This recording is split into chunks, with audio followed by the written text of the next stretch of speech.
बड़ी जानकारी आपको दें कि एमपी में ओबीसी को 27% आरक्षण देने के मुद्दे पर आज एमपी हाईकोर्ट में अहम सुनवाई होने वाली है।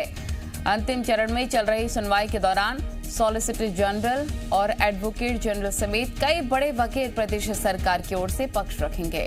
दरअसल शिवराज सरकार प्रदेश में ओबीसी को 27% आरक्षण दिलाने की कोशिशों में जुटी है और कोर्ट में पिछली सुनवाई के दौरान कोर्ट ने अंतरिम आदेश देने की जगह अंतिम फैसला करने की बात कही थी और सुनवाई के लिए आज का दिन मुकर्रर किया था। पिछले सुनवाई में सरकार की ओर से कहा गया था कि प्रदेश में ओबीसी की आबादी 50% से ज्यादा है, लिहाजा उनके सामाजिक और आर्थिक पिछड़ेपन को दूर करने के लिए उन्हें बढ़ा हुआ आरक्षण देना जरूरी है। प्रदेश में ओबीसी को 27% आरक्षण दिए जाने पर हाईकोर्ट ने रोक लगा रखी है।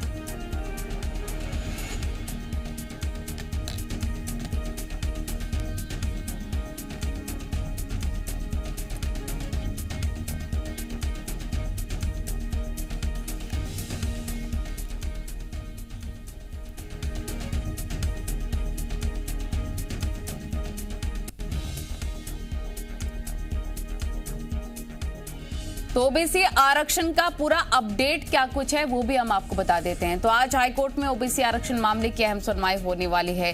ओबीसी को 27% आरक्षण मामले में आज हाईकोर्ट में अहम सुनवाई बताया जा रहा है कि होगी और हाईकोर्ट ने देखिए ओबीसी को 27% आरक्षण पर बरकरार रखी है रोक।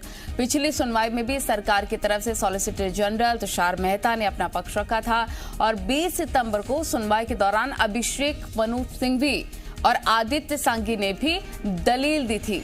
हाईकोर्ट से ओबीसी को 27% आरक्षण देने पर अभी रोक है और रोक हटने की अपील शिवराज सरकार ने हाईकोर्ट में दी थी। अंतरिम आवेदन सरकार ने ओबीसी आरक्षण पर लगी रोक हटाने की मांग की थी और हाईकोर्ट ने बढ़े हुए ओबीसी आरक्षण पर लगी रोक हटाने से इनकार कर दिया है।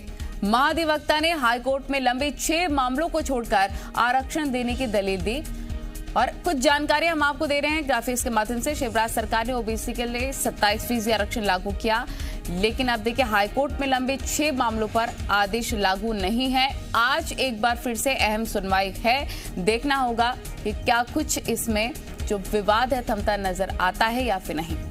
ओबीसी आरक्षण पर यह पूरा विवाद कैसे शुरू हुआ ये भी आपको जानना चाहिए।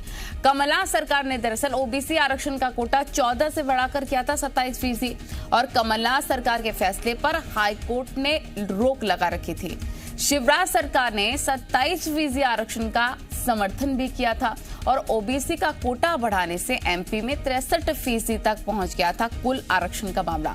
अब देखिए एमपी में ओबीसी वर्ग की आबादी कितनी है, 52%। इसी को लेकर ये पूरा विवाद छिड़ता हुआ नजर आ रहा है। सरकार हो चाहे विपक्ष हो, दोनों की ही मांग है कि ओबीसी को 27% आरक्षण मिलना चाहिए। प्रमोद हमारे रिपोर्टर तमाम जानकारी के साथ हमारे साथ लाइव जुड़ गया। प्रमोद, आज एक बार फिर से सुनवाई होने वाली है। 27% ओबीसी को आरक्षण मिल सके इसके लिए सरकार भी कह रही है, विपक्ष भी मांग कर रहा है। आज का अंतिम फैसला आ सकता है। देखिए संभावना पूरी है और ये सुनवाई फाइनल स्टेज पर है और ठीक 1 बजे जबलपुर हाईकोर्ट में 27% ओबीसी रिजर्वेशन को लेकर एक महत्वपूर्ण सुनवाई होगी और ये फाइनल स्टेज की सुनवाई है। याचिकाकर्ता की तरफ से आदित्य सांघवी अपना पक्ष लगातार रख रहे हैं और पिछली बार जब स्टे दिया था तो देखिए 1992 में जो इंदिरा साहनी की याचिका मामले में सुप्रीम कोर्ट ने जो फैसला सुनाया था आरक्षण को लेकर उसका हवाला दिया था याचिकाकर्ता के एडवोकेट ने और अब तक उसी देखिए सुप्रीम कोर्ट के आदेश को हवाला दिया गया है। देखिए 27% ओबीसी वर्ग को आरक्षण मिले, सरकार की तरफ से solicitor of general Tushar Mehta समेत मध्य प्रदेश के solicitor of general Purushendra Kaurav और एक बड़ा एडवोकेट का पैनल खड़ा है और कई तर्क दिए गए, पक्ष दिए गए और साथ ही साथ देखिए एक आंकड़ा भी रखा गया है कोर्ट के सामने कि ओबीसी वर्ग मध्य प्रदेश में देखिए 50% से ज़्यादा आबादी है और एक बड़ा तबका ओबीसी वर्ग का आर्थिक रूप से कमज़ोर है जिन्हें रिजर्वेशन की आवश्यकता है और यदि उन्हें रिजर्वेशन का फायदा मिलता है तो यकीनन उनकी आर्थिक स्थिति में सुधार भी होगा, ये तर्क रखा गया है। देखिए, अब पूर्व की कमलनाथ सरकार ने 27% ओबीसी आरक्षण का नोटिफिकेशन जारी किया था, सियासत में ये मुद्दा खूब गूंजा।